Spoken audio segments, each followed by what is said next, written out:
Planet Earth, a continuously changing, rocky ball of matter drifting in space. Time and upheaval have mixed the substances of the Earth into a vast number of combinations. Chemistry is the study of these substances and the way that they combine.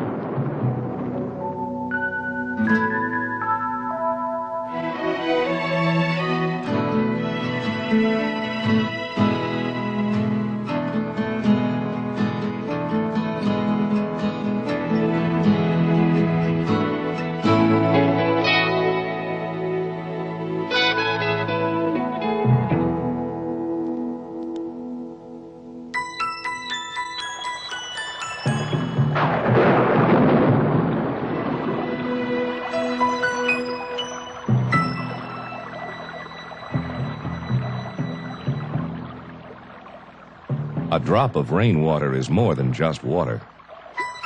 A closer look and we can see, mixed in with the water, the tiny particles that maintain their own separate identities. And if we look more closely, we might see that many of these particles are themselves made up of other, separate, distinct parts. Like the drop of rainwater, these are mixtures too. Substances with parts that keep their own separate identities. Most materials in nature are mixtures. Now, a tiny water drop that is a mixture has found its way into a river, itself a mixture. The river flows past banks, mixtures of gravel and rock, sand and soil, vegetative matter and animal matter. These mixtures, picked up by the ever-flowing water, are added to the mixture that is the river. Living things are part of this mixture too, interacting with it, but still maintaining their separate identities. The river makes one characteristic of mixtures very evident. The proportions of the materials that form a mixture can vary. The mixture on the riverbed is constantly changing, and so is the shore mixture.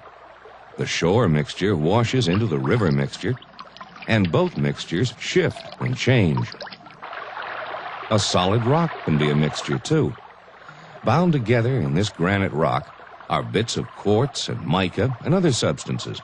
Various samples of the rock show different arrangements of their parts. This is because the particles that form the mixture are irregularly spread throughout it. Even under the microscope, the thinnest slices can show this same uneven quality. Granite, like the other mixtures we've seen so far, represents a type of mixture classed as heterogeneous. The materials that make it up are unevenly mixed. Not all the particles that make up mixtures are visible. One substance in the river that's invisible is the gas oxygen. To fish and other living things, that part of the mixture is critical to their existence. And on land, living things depend on oxygen that is part of the mixture we call air for their existence. Oxygen, carbon dioxide, nitrogen, many gases form this mixture. Driven by the energy of sunlight, the process of photosynthesis takes place in the leaves of green plants.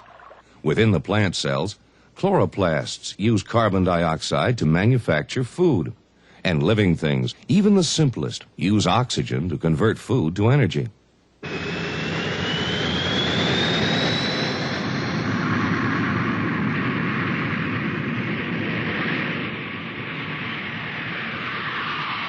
Humans depend on oxygen for the burning of fuel. Combustion operates engines, heats homes, runs industrial processes, and adds its own residue as a visible part of our atmospheric mixture.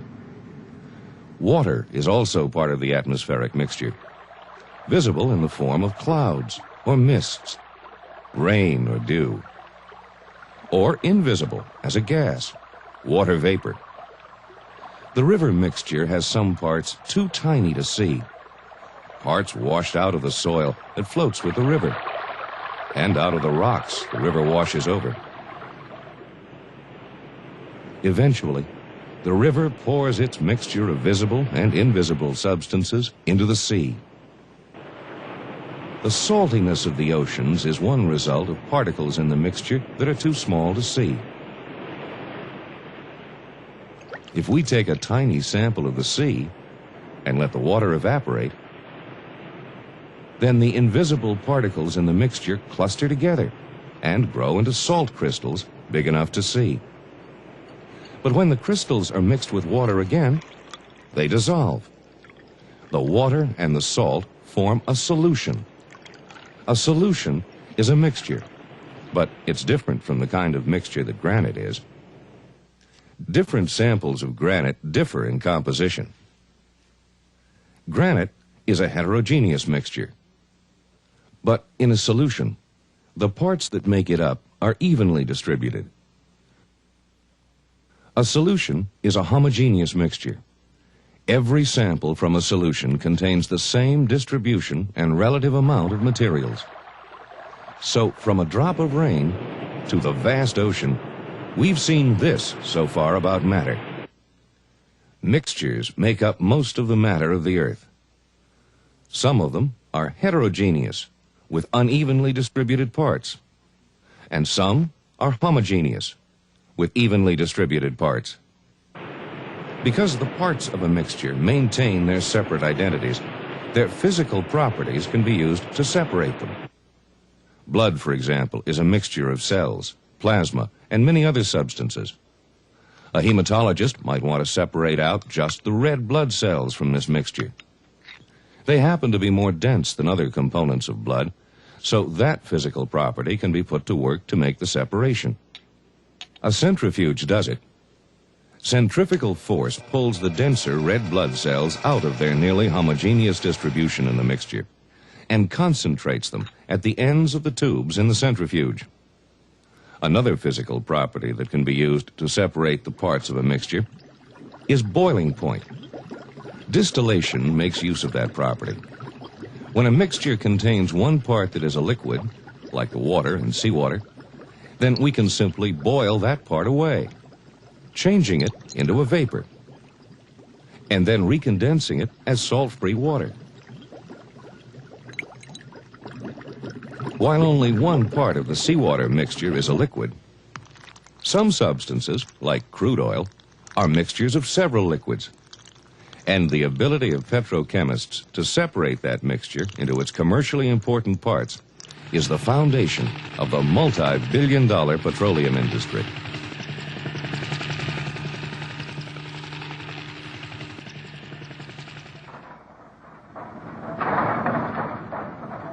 The various liquids that are part of the crude oil pumped from the ground have different boiling points. The process that uses these different boiling points to separate the various parts of crude oil is called fractional distillation and is carried on at an oil refinery. This complex process that takes place at a refinery can be demonstrated in the laboratory in a simplified way. The mixture of liquids in crude oil includes gasoline, the jet fuel kerosene, and diesel fuel. And all these themselves are mixtures. The crude oil is heated. Each of the various mixtures boils off over a range of temperatures. In a fractionating column, the various parts of the mixture are separated. As the vapor of each part reaches the top of the column, it passes through a condenser and becomes a liquid again. The gasoline fraction condenses.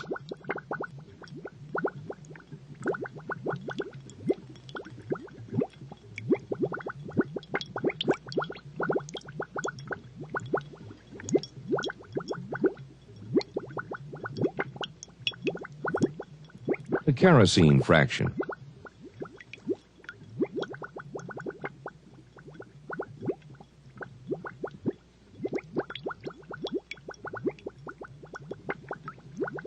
The diesel fuel fraction.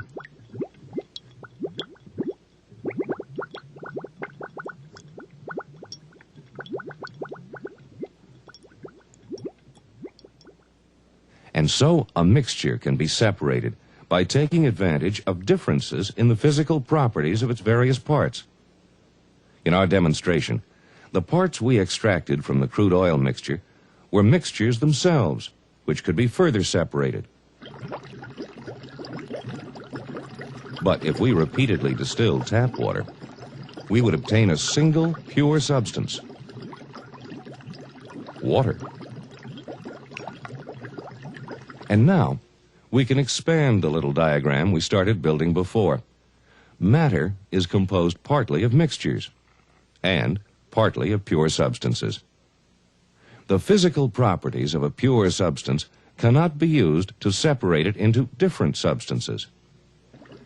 To separate a pure substance like water into its different parts, not physical changes, but chemical changes are required.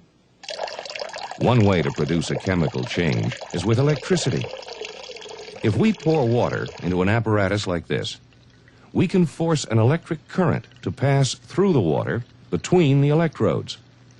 And this time, the bubbling is the result not of a physical change in the water, but of a chemical change.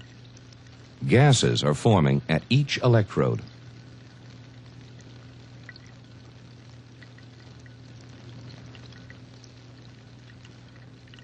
One of the gases produced from the water burns. The other one doesn't burn, but it supports combustion. Of course, what we're demonstrating is the electrolysis of water, the breaking apart of water into its constituent parts of oxygen and hydrogen. The purpose? To illustrate that water is a compound. A compound is a pure substance composed of two or more different parts that cannot be separated by normal physical means, the way the parts of a mixture can. The smallest unit of the compound water is a molecule. We might represent a molecule of water like this. These balls represent the hydrogen atoms that make up two parts of the molecule, and this ball represents the single oxygen atom. If this is a molecule of water in rainwater, then this is a molecule of water in river water. And this is a molecule of water in seawater. They're all the same: water, each with two atoms of hydrogen and one of oxygen. Every different compound has its own unique combination of atoms. In every sample of any compound, the proportions of the atoms and their arrangement are always the same. And so, you could describe any molecule of water as a hydrogen atom, an oxygen atom, and a hydrogen atom. Or, with chemical symbols and subscripts, by the familiar formula H2O. Like water, all compounds are composed of elements.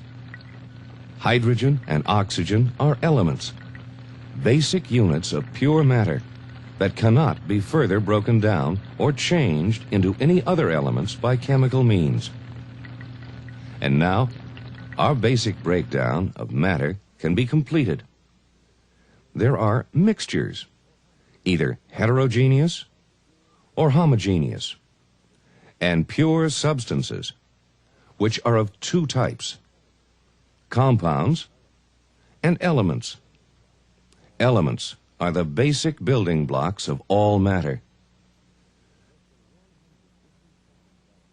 Less than 100 different kinds of elements occur naturally on Earth, and almost always they are found in compounds and mixtures of compounds.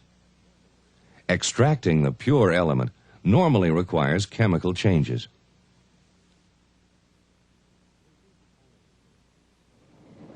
In the case of iron, for instance, the heat of a blast furnace is needed to produce the chemical reactions that separate the nearly pure iron from its ore. Actually, purity of an element is usually not desirable. Other elements are usually mixed with iron to form steel, a more useful metal. Even after the element silicon has been processed to near purity, selected impurities have to be added to give it the properties we want. The controlled impurity of silicon in tiny semiconductor chips affects the properties of silicon and makes possible silicon's basic role in microcomputer circuits.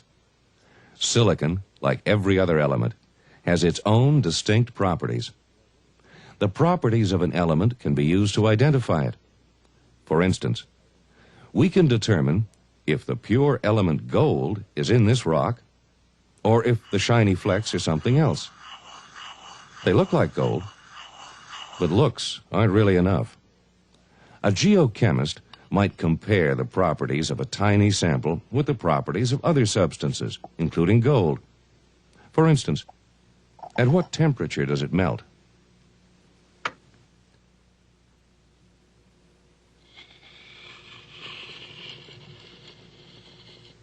The sample absorbs a lot of heat, then begins to melt. The last golden flecks melt at around 1171 degrees Celsius. But gold melts at 1064 degrees. So the shiny flecks aren't gold. But we still don't know what they are. We can use a spectrograph to photograph the material's atomic spectrum. When heated sufficiently, the atoms of an element give off light that can be spread by a prism into a spectrum of distinct colors. This is a section of the spectrum of gold, iron, sulfur. Spectra are as individual as fingerprints, so they can help us identify unknown atoms. We place a tiny sample of the substance in the spectrograph. We'll heat it far beyond the point at which it vaporizes, until its atoms emit light. Then we'll photograph the spectrum of that light from our unknown substance.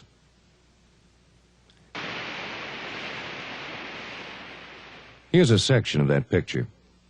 It doesn't match the same section of gold spectrum, but we were pretty sure it wasn't gold. Then what is it? Good guesses, or a process of elimination, would lead a chemist to these spectra: iron and sulfur. Together, they match our unknown substance, which, it turns out, is not an element, but a compound of iron and sulfur. Iron pyrite, sometimes called fool's gold. Now, although the elements iron, sulfur, and gold are quite different in properties, their atoms, like the atoms of all elements, are built of the same subatomic particles, protons and neutrons, found only in a central nucleus, and at various energy levels outside the nucleus, electrons.